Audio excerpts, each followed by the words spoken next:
That's the thing with the ketogenic diet. So you have to find the recipes. If you're going to make your own recipe, there are apps. You can find the app. But if you're going to make it, just look it up on the nutrient content. Make sure that, okay, if I use 100 grams of this, it's a complicated little thing. But once you've made the recipes that you like, it won't be, oh no, I got to do ketogenic now. 6 weeks ago. You're going to say, oh yeah, great, because you like it. It can be delicious. You just have to find out what you like, and then you'll find out how much time you should put between. You got to study yourself.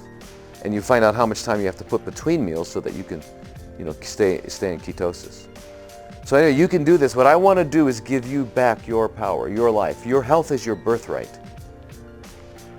It's your birthright. Not all of us have that blessing, but us here, we made it to these ages that we are. That was our birthright. Okay, so we got to take it back, and it was lost from ignorance. It was lost from being born in these societies. But you can get it back, and you got to work at it. You got to become the knowledgeable one. You need to be a master of you. Get your masters in you. Get your PhD in you. On the Oracle of Delphi, where Socrates went, right?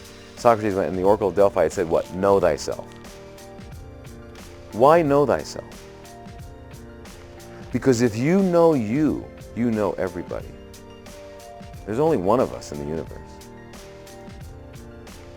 When you're saying I, not I am a woman, I am a mother, I am a father, I am a friend, I am a nurse, whatever it is.